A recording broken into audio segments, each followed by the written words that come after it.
Toujours dans la performance, au-delà des apparences, les seniors sont encore considérés comme des actifs.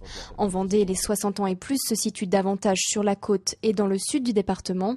Mais on n'écoule pas ces vieux jours de la même manière que l'on soit un retraité du terroir ou du littoral, nouvel arrivant. Ce sont des gens qui souvent sont considérés comme ayant un potentiel financier, des gens qui ont envie de vivre en tout cas, c'est clair, et qui ont envie de profiter de la vie.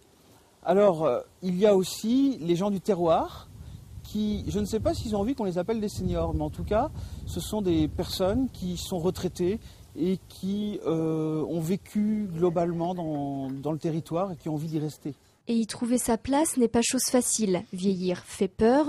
On associe senior à maladie et dépendance. En Vendée, 24% des plus de 60 ans nécessitent une prise en charge. Toutes les communes disposent d'une maison de retraite.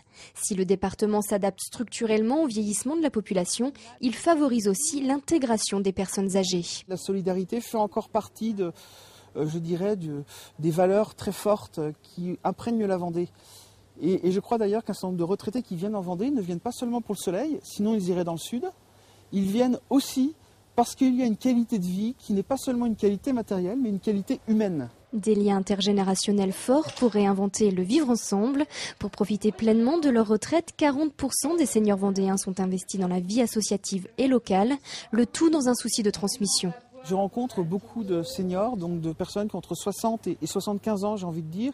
Ces personnes âgées en bonne santé, ces personnes qui ne se sentent pas vieilles dans leur tête et qui ont envie de se dire, mais face à cette société un peu en recherche, on a peut-être un rôle à jouer et on a envie de trouver notre place en dehors de la consommation et en dehors du marketing qui sollicite énormément le portefeuille. Le profil des seniors change et avec lui leur perspective.